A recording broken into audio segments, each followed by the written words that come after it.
अवधूत चिंतन श्री गुरुदेव दत्त श्री स्वामी समर्थ. मी शर्मिला माझ्या या यूट्यूब चॅनलमध्ये माझ्या सगळ्या गोडताईंचं मैत्रिणींचं अगदी मनापासून स्वागत करते. तसेच आजचा दिवस तुम्हाला खूप छान जावो, तुमच्या मनातील सगळ्या चांगल्या इच्छा स्वामी महाराज पूर्ण करो ही स्वामींच्या चरणी प्रार्थना करते आणि आपल्या नवीन व्हिडिओला सुरुवात करते. आज आहे गुरुपुष्यामृत योग. गुरुपुष्यामृत योग खरं तर पुष्य नक्षत्राला जेव्हा गुरुवार येतो तेव्हा गुरुपुष्यामृत योग तयार होतो. आता गुरुपुष्यामृत योग हा संध्याकाळी 9 नंतर असणार आहे. मग लक्ष्मी प्राप्तीच्या ज्या काही सेवा सांगितल्या आहेत तर त्या अर्थातच आपण 9 नंतर करायच्यात.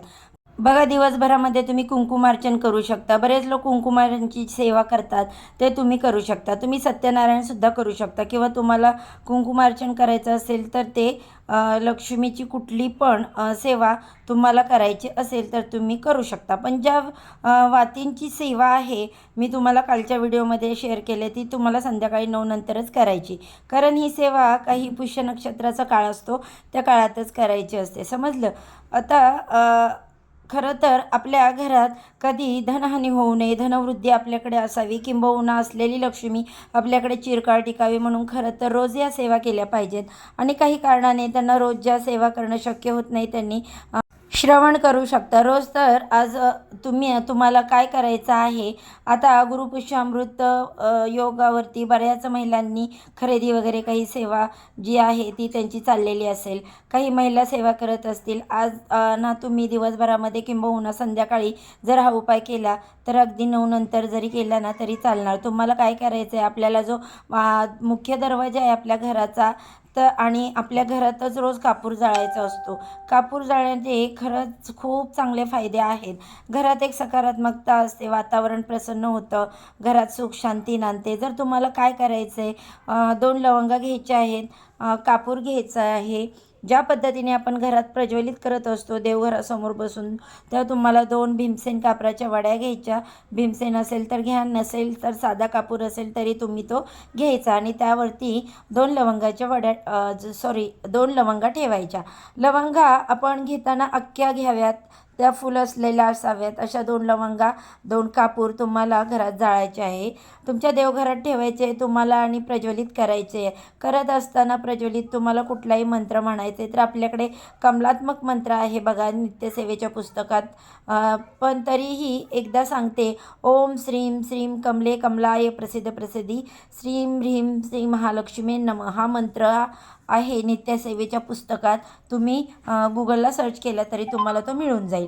कमलात्मक मंत्र हा मंत्र तुम्हाला पठण करायचा आहे. कधी करायचं आहे, जेव्हा कापूर आणि लवंग तुम्ही जाळत असणार तर त्यावेळेस म्हणजेच प्रज्वलित करत असणार तेव्हा तुम्हाला तो संपूर्ण शांत होईपर्यंत, लवंग जळून शांत होईपर्यंत, कापूर जळून शांत होईपर्यंत या मंत्राचा जप करायचा.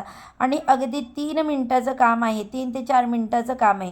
दिवे लागण्याची जेव्हा वेळ असते ना तेव्हा तुम्हाला हा मंत्र जप करायचा आहे. माता लक्ष्मीला प्रसन्न करायचं आहे, प्रार्थना करायची आहे, माझ्या घरात चिरकाळ वास कर. तुम्हाला माहिती आहे का, आपण जेव्हा कुंकुमार्चन करत असतो तेव्हासुद्धा श्री सुक्तमच्या प्रत्येक ओवीला आपण कमलात्मक मंत्र संपुटीत लावून कुंकुमार्चन करत असतो. आता समजा हरिओम हिरण्यवर्णाम हरिसुवर्णरज सजामचंद्रा हरण्ययमीय लक्ष्मी जातवेदो अवम मम ओम श्रीं ह्रीं श्रीं कमले कमलाय प्रसिद्ध प्रसिद्ध श्रीं श्रीं महालक्ष्मी नमो नमः नमो नमः म्हणताना कुंकुमार्चन करायचं. म्हणजे एक ओवी झाली की तो मंत्र म्हणायचा, मग लगेच दुसरी ओवी म्हणायची.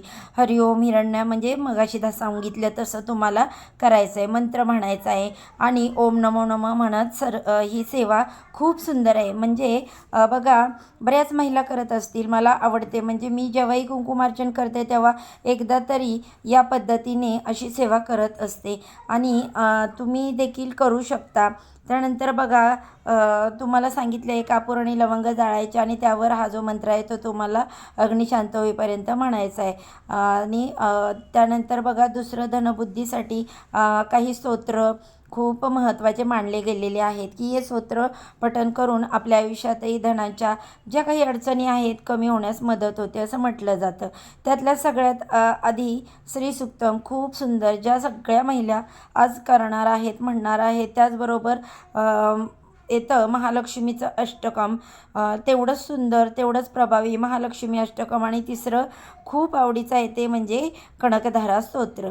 होय, कनकधारा स्तोत्रमसुद्धा खूप प्रभावी आहे. आता आधीच सांगते, पैसा म्हणजे खूप श्रीमंती, गडगंज पैसा आला तर नाही.